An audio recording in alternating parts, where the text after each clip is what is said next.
Salutations, crustaceans. I'm Lobster, and today we are going to be reviewing the Gibson Non-Reverse Thunderbird. Let's check it out.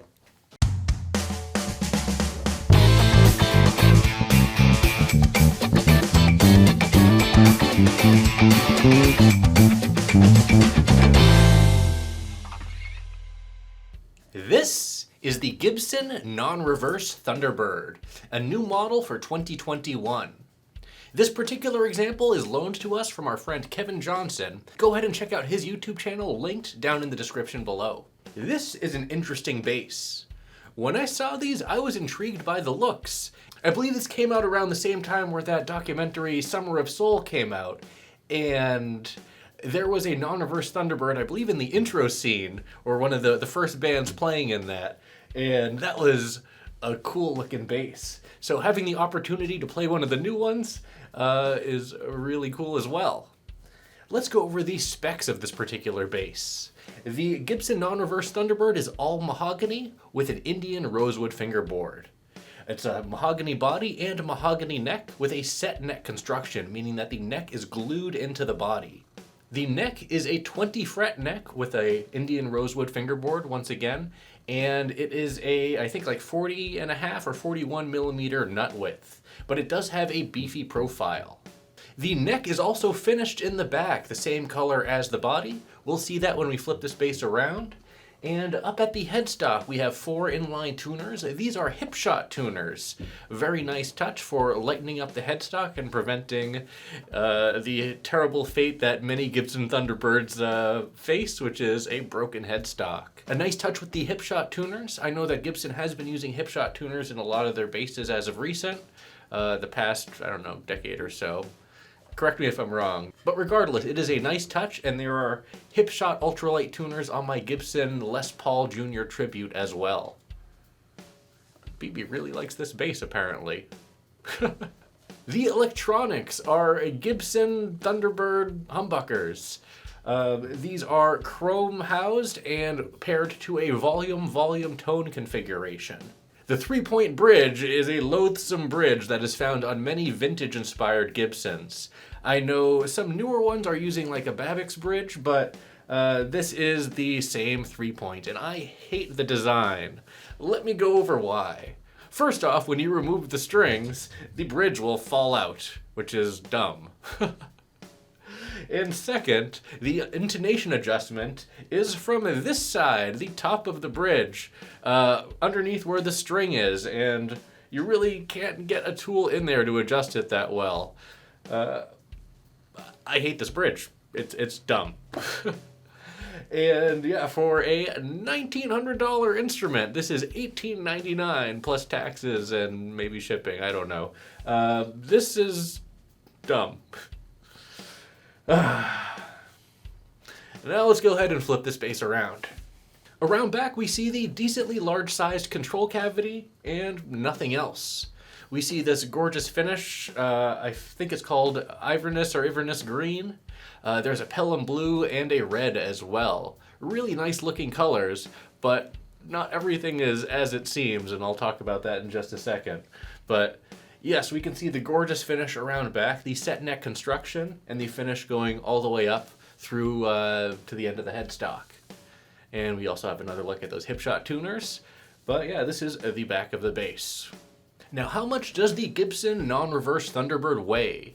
This particular example comes in at 8.5 pounds, which is honestly rather lightweight, especially when people usually think Gibsons and think backbreakers like the Gibson RD, Gibson the Ripper, things like those are known to be rather heavy. This is a very lightweight instrument. And again, how much does this Gibson Non-Reverse Thunderbird cost? $1,900 plus taxes and all that good stuff. $1,900 US, which is rather expensive in my opinion, especially for what we're getting here.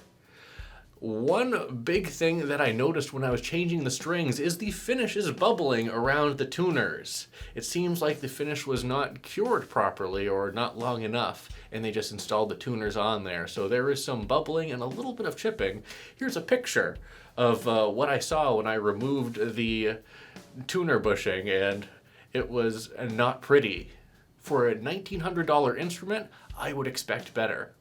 One other aesthetic gripe is the bridge pickup ring, which I wish was flush to the pickguard, but instead has a black spacer underneath it, which is smaller in footprint than the ring itself and looks rather odd. So overall, for a $1,900 instrument, I am not impressed. But before I make my final judgment, I need to see how this bass plays and how it sounds. You all know what you need to do. Go ahead and pinch that like button so my hand will turn back to normal.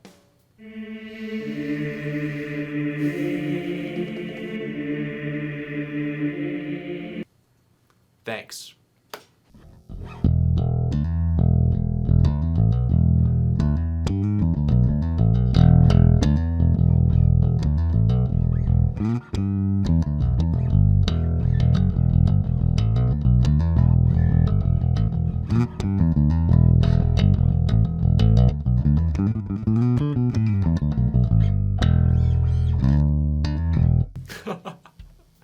Very nice tone.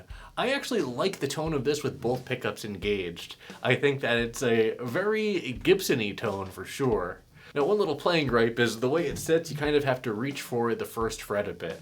But that's just a small potatoes thing. Let's play it a bit more.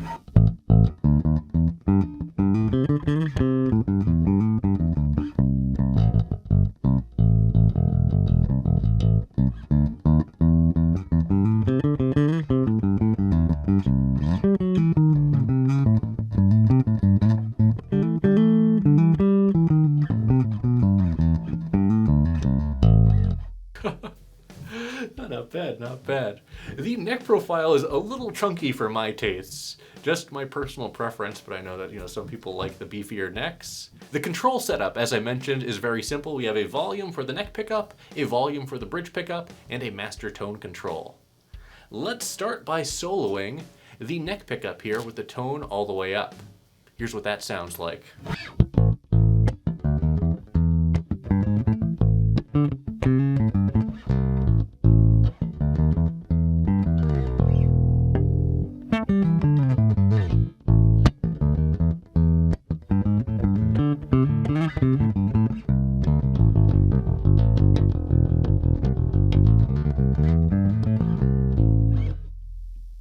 Next, let's take the tone down to about 50%.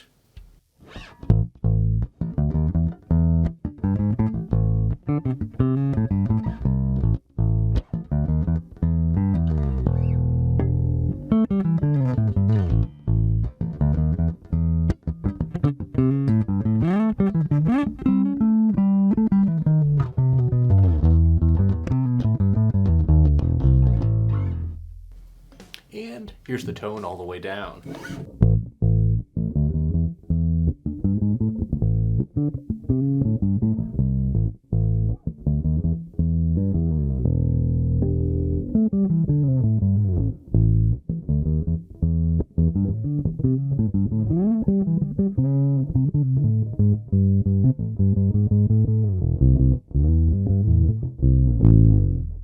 Now let's turn the tone back up and go over to our bridge pickup, soloing that.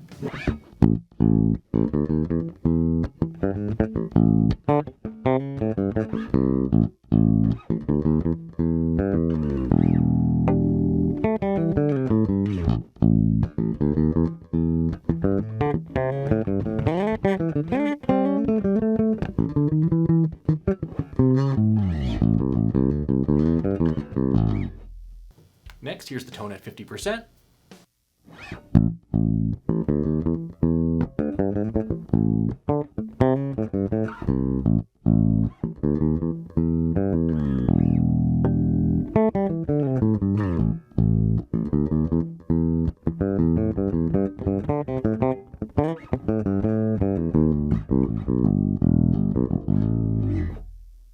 And here's the tone all the way down.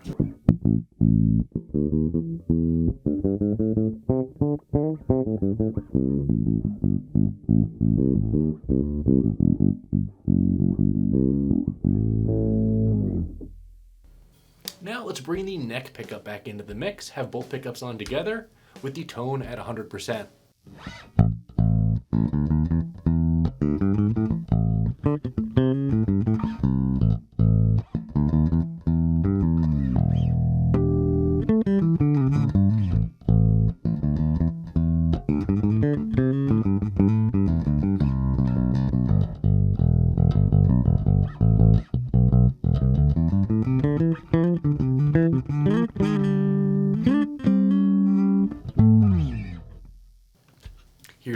50%.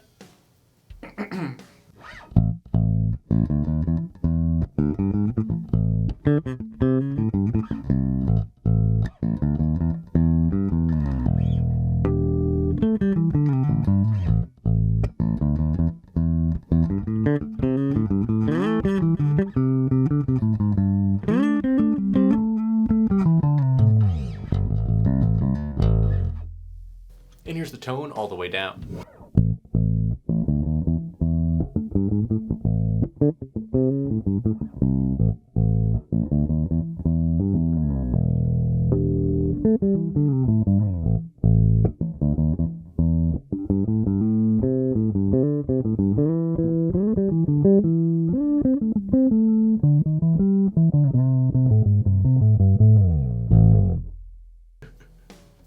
Now let's take the tone back up all the way, and we are going to grab our pick. Let's solo our neck pickup, have our tone at 100%, and here we go.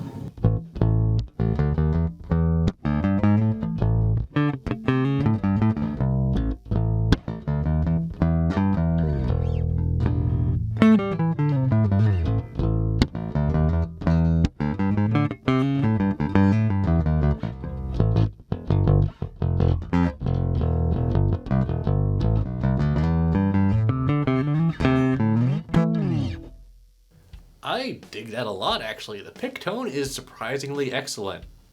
Next, let's solo our bridge pickup.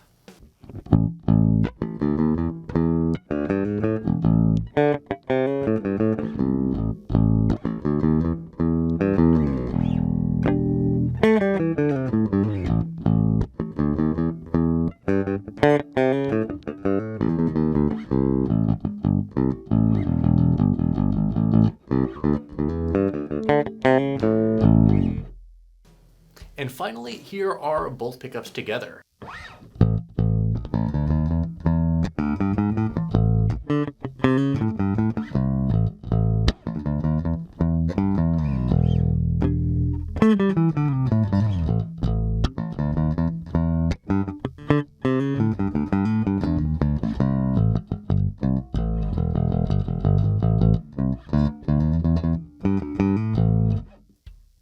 And let's put the pick away now and see how she slaps.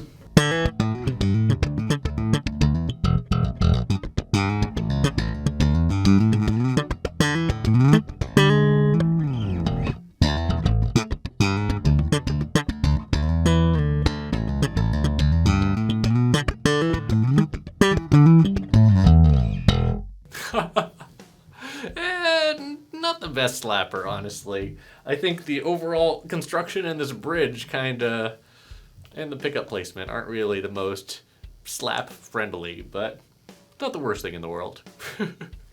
And finally, let's go ahead and throw some drums behind this bass.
So here are my final thoughts on the Gibson Non-Reverse Thunderbird. Whew. It is not good. I think the playability is alright, and some of the tones that you get, especially with the pick, are nice. But outside of that, the finish flaws, the antiquated bridge design, and just the overall value of the instrument at $1,900, nearly $2,000, does this bass hold up to scrutiny? No. For about half the price, you get the Les Paul Jr. Tribute Double Cut, which is an excellent bass and well worth that money. But for $1,900, these finish flaws are unacceptable. And I really wish they would just do something about this bridge. You know, I know some people like the whole vintage style of it, but the intonation adjustment, the lack of individual string height adjustment, there's so much wrong with it, and I just hate it. Again, the tones are fat and meaty from the neck pickup, and they're zingy from the bridge pickup, and both pickups together give you a marvelous tone. I really like the tones out of this bass, but I think that this is quite a steep price to pay for a bass like this. Especially, again, with the finish flaws. I know that the bubbling around the tuner issue after Googling it is somewhat common with these Gibson, so I'm not sure if this will be able to be covered under warranty or not, but that is something that is sketchy.